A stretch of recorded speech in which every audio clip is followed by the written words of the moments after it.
اگلا سوال ہے، ساتھی پوچھتے ہیں کہ شیخ محترم اگر کوئی شخص کسی دکاندار سے یعنی ایک حساب سے 50 من چاول وغیرہ ایک ساتھ خرید لیتا ہے اور اس کے ساتھ دکاندار کے ساتھ اس نے یہ طے کیا کہ 50 ہم نے اتنے روپئے میں تم سے ہم نے خرید لیے ہیں، لیکن اب یہ ہم پورا ایک ساتھ نہیں لے کے جائیں گے، ہر مہینہ 15 دن میں جب ہمیں ضرورت پڑے گی اتنا لے کر جائیں گے، تو یہ بے جائز یعنی خرید کے اس کے پاس رکھ لیا ہے؟ جی اس کے پاس رکھ دیا ہے بطور امانت نہیں، پھر بس جب بھی اس کے دکان سے آئے گا وہ لے کے جائے گا چاول۔ دیکھیے دو صورت ہے شیخ، ایک تو یہ ہے کہ خرید کر کے رکھ دیا ہے، اس کا الگ رکھا ہوا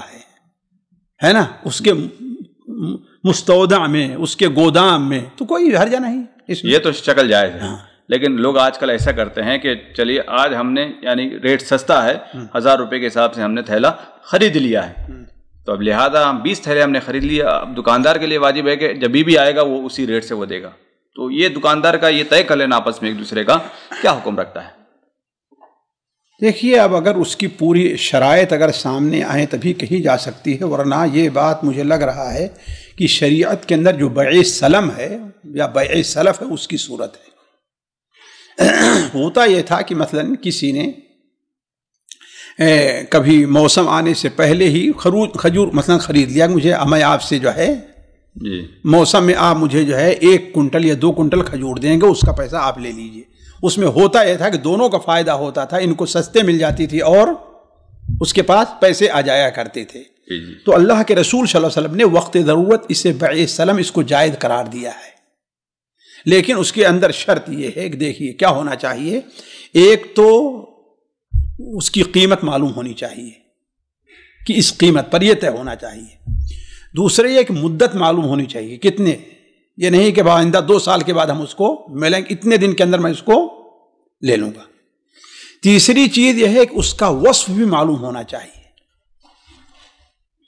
یعنی مثال کے طور پر چاول خریدے تو کون سا چاول ہے وہ متعین ہونا چاہیے، جی ہے نا۔ یہ نہیں ہے کہ قیمت وہ لے رہا ہے، کیا بڑے ہوشیار ہوتے ہیں نا، آپ سے قیمت اچھے چاول کی لے رہے، ارے پیسہ تمہیں کم دیا لیا گھٹیا دار نہیں، کیا وہ بھی معلوم ہونا چاہیے، ہے نا۔ اسی لیے آپ نے من یسرف فلیسرف فی اجل معلوم فی کیل معلوم اور یعنی 3 یا 4 شرط علماء نے لگائی ہیں۔ تو اگر یہ متعین ہو جائے کہ ہاں بھائی قیمت کتنی ہے اور یہ اس کی نوع کتنی ہے کہ نہیں ہے، کون سی ہے وہ ہے، تو انشاءاللہ اس میں کوئی حرج نہیں ہے، یہ جواز کی ہو سکتی ہے۔ یعنی یہ ساری شرطوں کے ساتھ تھوڑی بہت شرطیں اوپر نیچے ہو سکتی ہیں، مثال کے طور پر ابھی سونا مسور چاول یہ لے لیا جائے، یا ہم جیسے ابو کاس چاول یہاں پر لیتے ہیں، اب ظاہر سی بات ہے کوئی کبھی نیا بھی آ سکتا ہے اس میں، کبھی پرانا آ سکتا ہے، وہ اس میں کوئی حرج نہیں ہے بھائی، وہ الگ چیز ہے، لیکن یہ اگر شرط ہو جائے بھائی ہم پرانا ہی لیں گے، ہم نیا ہی لیں گے، تو جائز نہیں ہوگا تبدیل کر، اس لیے کہ جانتے ہیں بسا اوقات نئے اور پرانے میں بھی فرق پڑتا ہے، ہم نیا لینا چاہتے ہیں، پرانا لے کے جو ہے وہ نیا دے رہا ہے ہم کو، اسی لیے وصف ہے، وصف کیا ہے، وصف متعین ہونا چاہیے۔ نہیں، وصف میں تو کیٹیگری آتی ہے نا شیخ، چاول مثال کے طور پر کہا گیا کہ یہاں باب الہند ایک چاول ہے، ابو کاس ایک چاول ہے، ابھی دونوں یہ وصف تو ہو گئے، یہ نوع ہے شیخ، یہ نوع ہے، وصف نہیں، یہ قسم ہے چاول کی، وصف یہ نہیں ہے، یہ نوع ہے، قسم ہے، چاول کی یہ اقسام ہیں۔ صفت یعنی اس میں کیا صفت ہے، نیا ہے، پرانا ہے، چھوٹے دانے ہیں، بڑے دانے ہیں، کیا ہے۔ اب یہاں پر جیسے ابھی سعودی کی حالت ہے، اب ابو کاس ایک نام ہے، اس کی کیا وصف بیان کریں گے؟ میں نہیں جانتا بھائی، اس لیے تو ہم نے کہا کہ وہ پوری چیز جو ہے نا اس کی، وہ پوری چیز سامنے ہونی چاہیے تاکہ بعد میں اختلاف نہ پیدا ہو،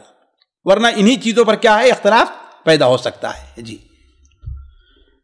سامعین کرام، ہمارے علمی اور عوامی دروس اور سوال و جواب کی مجلسوں سے آپ خود بھی مستفید ہوں اور اپنے دوست و احباب کے ساتھ بھی شیئر کریں۔ عین ممکن ہے کہ آپ کے شیئر سے کسی کی اصلاح اور آپ کے لیے صدقہ جاریہ بن جائے۔ واٹس ایپ پر اسلامک میسج حاصل کرنے کے لیے نمبر نوٹ فرمائیں: یعقوب عزیز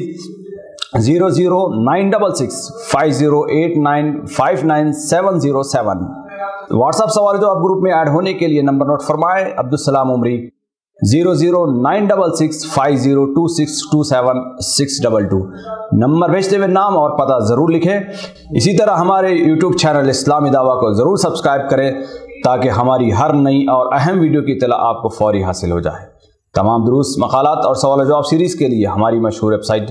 www.islamidawah.com کا مشاہدہ کرتے رہیں۔ السلام علیکم ورحمۃ اللہ وبرکاتہ۔